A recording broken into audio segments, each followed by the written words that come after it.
Question number 2 பாருங்கள். S, இதுவும் பார்த்தீங்கன்னா கேட் லெவல் ப்ராப்ளம்னு சொல்லலாம். கேட் லெவல் எக்ஸாக்ட்லி சொல்ல முடியாது, ஏன்னா கேட்டை நம்ம ப்ரெடிக்டே பண்ண முடியாது. அவங்க இப்படி தான் கேட்பாங்கன்னு நினச்சிக்கிட்டு இருப்போம், பட் அவங்க இஷ்டத்துக்கு கேட்டுட்ருப்பாங்க. ஓகே பாருங்கள், ஃபஸ்ட்டு எஸ்எஃப்ஜி. இதெல்லாம் ப்ராக்டிஸிங் ப்ராப்ளம் தான். என்ன ஆர்ஆஃப்எஸ் ஃபஸ்ட்டு நம்ம பிளாக் டயக்ராம் கொடுத்தாங்கன்னா அதை எஸ்எஃப்ஜியாக மாற்றிக்கணும். ஓகேவா, சிம்பிள் மெத்தட் அதுதான். பிளாக் டயக்ராம் போட்டுட்டு இருந்தீங்கன்னா அவங்களுக்கு தான் டைம் எடுக்கும். ஸோ இது ஃபஸ்ட்டு பாயிண்ட்டு S1. ஓகே, அப்புறம் G1 இருக்குது, G1.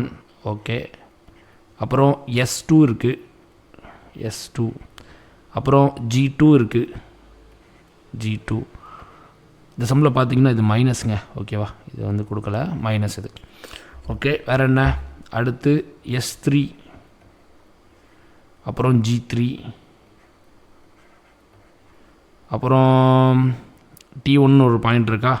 பரவாயில்ல, எல்லாமே கொடுத்துட்டாங்க அவங்க கிளியராக. இவ்வளோ க்ளீனாக வந்து எல்லா சம்ப்ளையுமே நம்ம எதிர்பார்க்க முடியாது. ஓகே, இவ்வளோ பெருசு தேவையில்லை. இப்போது பாருங்கள், ஒரு இன்ட்ரெஸ்டிங்கான கொஷின் இது. கண்டிப்பாக இதில் உங்களுக்கு நல்ல லெசன் இருக்கும் லேர்ன் பண்ணுறதுக்கு. ஓகே பாருங்கள், அடுத்து என்ன? ரைட், என்னடா அது கொத்து புரோட்டா மாதிரி இருக்குது. T1லேருந்து S1க்கு பார்த்தீங்கன்னா ஃபஸ்ட்டு நம்ம போட்டுருவோம். T1ல் இருந்து டைரெக்டாக S1க்கு நம்ம வந்து போட்டுருவோம். இப்போ அடுத்து என்ன கேட்டிருக்காங்கிறத பாருங்கள். ஃபஸ்ட்டு H1 இருக்குது, H1 வந்து ப்ளஸ் தான். எஸ், H1 போட்டேன். அப்புறம் T2 அப்படிங்கிற ஒரு பாயிண்ட் இங்கே வந்து இருக்குது. T2 அப்படிங்கிற ஒரு பாயிண்ட் இருக்குது. இந்த T2 பார்த்தீங்கன்னா எப்படி போகுது? S2க்கு போகுது. கரெக்டுங்களா? S2க்கு எப்படி போகுது பாருங்கள், இந்த கையை கவனமாக பாருங்கள். T2ல் இருந்து H4 அப்படியே S2. அப்போ இங்கே என்ன இருக்குது? மைனஸ் இருக்குது. அப்போது T2ல் இருந்து S2 இந்த மாதிரி எல்லாத்துலேயும் பாயிண்ட் அவங்களே கொடுத்தாங்கன்னா நல்லது. இல்லை நம்ம தான் போடுற மாதிரி இருக்கும் பாயிண்ட்டு. ரைட்டா? நம்மளாக போடுற மாதிரி தான் நம்மளும் போட்டு ப்ராக்டிஸ் பண்ணணும். ஓகே ரைட், எல்லா சமயம்லையும் கொடுக்க மாட்டாங்க.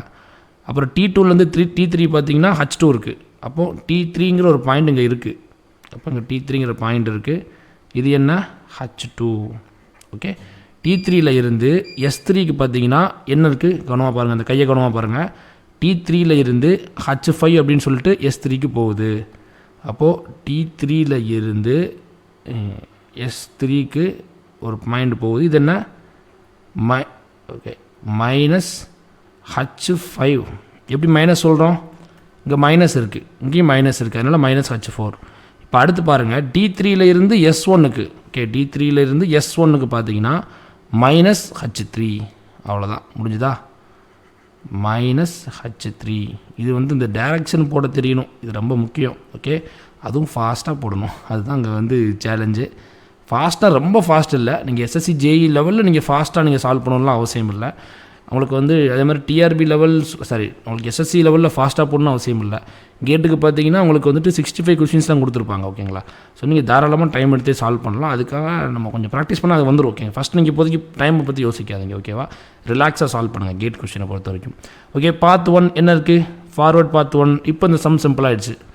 ரைட், பாருங்கள் என்ன வரும்? இந்த S1 S2 S3லாம் வந்து இது பண்ணிடக்கூடாது. ஓகேவா? கெயின் கிடையாது, அதெல்லாம் சும்மா ஒரு இதுக்காக தான் அதை வச்சுருந்தோம். Okay right, S3 T1. Okay இருக்கட்டும், போட்டு தேவையில்லாமல் அடிச்சுட்டு. ஓகே இருக்கட்டும். ஓகே, P1 என்ன வரும்? நமக்கு தேவை இதுதான், இந்த இது மட்டும் பார்த்துக்கோங்க. ஓகேவா? G1 G2 G3, G1 G2 G3. del1 என்ன வரும் பாருங்கள். இந்த ஃபார்வேர்ட் பார்த்து ஏதாவது ஒரு லூப் வந்து டச் பண்ணாமல் இருக்கா? இல்லை, எல்லா லூப்புமே டச் பண்ணி தான் இருக்குது. அப்போ del1 வந்து 1 தான். So no doubt. அடுத்து பாருங்கள், ஏதாவது வழி இருக்கா? இப்படி போயிட்டு இப்படி கீழே இறங்கலாமல் பார்த்தா அங்கே வந்து அப்போஸ் பண்ணுது. அப்போ இங்கே இறங்கலாமான்னா இங்கேனே அப்போஸ் பண்ணுது, இங்கேயும் இறங்க முடியாது. அப்போது ஒரே ஒரு ஃபார்வர்ட் பார்த்து தான், தெர் இஸ் நோ ஃபார்வர்ட் பார்த்து. ஓகே பாருங்கள், ஒரே ஒரு ஃபார்வர்ட் பார்த்து தான். ஒன்று இங்கேயும் அப்போசிங், இங்கேயும் அப்போசிங். ஸோ ஒரே ஒரு ஃபார்வர்ட் பார்த்து தான். ரைட், இப்போ அடுத்து நம்ம என்ன செஞ்சிடணும்? டேரெக்டாக ட்ரான்ஸ்ஃபர் ஃபங்க்ஷன் பக்கமாக போயிடணும். ஓகேவா? சும்மா உட்காந்துக்கிட்டு லூப் 1 லூப் 2 தனித்தனியாலாம் போட்டுருக்கூடாது. எப்போவுமே கொஞ்சம் ஃபாஸ்ட்டாக, கொஞ்சம் ஃபாஸ்ட்னா ரொம்ப ஃபாஸ்ட் இல்லை, அதுக்காக ரொம்ப ஸ்லோவாக இருக்கக்கூடாது. ஃபார்முலா என்ன? P1 del1 டிவைடட் பை என்ன வரும்? P1 del1 என்ன வரும்? G1 G2 G3. P1 del1 என்ன 1 தானே? ஸோ அப்படியே போட்டாச்சு. Divided by 1 minus number of individual loops என்ன வரும்? இண்டிவிஜுவல் லூப்ஸ் என்னென்ன வரும் பாருங்கள். இப்போ கவனமாக பாருங்கள். இண்டிவிஜுவல் லூப்ஸ் நம்ம தனித்தனியாக போட்டுருக்கூடாது. ஃபஸ்ட் இங்கே ஒரு லூப் இருக்குது பாருங்கள். அப்படியே நேராக போயிட்டு இந்த பச்சை கலர் இருக்க பாருங்கள். ஃபுல்லாக ஒரு லூப் இருக்கா? என் கண்ணுக்கு இப்போதைக்கு இந்த ஒரு லூப் தான் தெரியுது. என்ன வரும்? G1 G2 G3 H1 H2 minus H3. அப்போ மைனஸ்னால் முன்னாடி மைனஸ் போட்டுக்கலாம். H3 பெரிய லூப்பாக தான் இருக்குது. ரைட்டு. வேறு ஏதாவது லூப் இருக்கான்னு பார்ப்போமா? பாருங்கள். ஒரு லூப் போட்டாச்சு. வேறு என்ன லூப் இருக்குது? அப்படியே போயிட்டு ஒன்றும் பண்ண முடியாது. இங்கேருந்து ஏதாவது லூப் இருக்குமா பாருங்கள். அப்படியே போயிட்டு இப்படி போய் அந்த பாருங்கள்.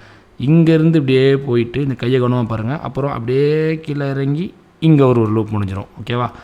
ரைட். என்ன வரும் பாருங்கள். G2 G3 H1 என்ன சாரி தப்பாக சொல்லிட்டேன். G2 G3 H1 H4 என்ன பாருங்கள். G2 G3 H1 H4 இந்த மைனஸ் வந்துருக்கு.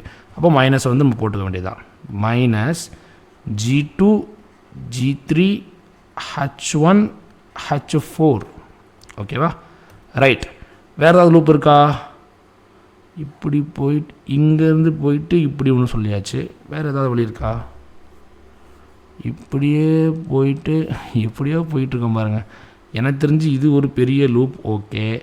அப்புறம் இங்கேயுமே உடைய முடியாது. ஓகே, வெயிட் பண்ணுங்கள். மொத்தமாக நம்ம சொல்லிட்டோம். அப்புறம் இப்படி போயிட்டு இங்கேருந்து இப்படியும் நம்ம போயாச்சு. அப்புறம் இங்கேருந்து இப்படி வரலாம். இங்கே பாருங்கள் S3 பாருங்கள். இப்படி போயிட்டு இப்படி வர்றது கவனமாக பாருங்கள். எப்படி போகிறோம்? ஒன்றும் இல்லை. இங்கே இப்படி போயிட்டு கையை மட்டும் கவனமாக பாருங்கள். இதுவுமே நான் கெஸ்ஸில் தான் போட்டேன். ஓகே. அப்போ என்ன வரும்? G3 H1 H2 minus H5. இப்போ மைனஸ் முன்னாடி தூக்கி போட்டுடலாமா? Minus G3 H1 H2 H5. Okay. வேறு ஏதாவது லூப் இருக்கா?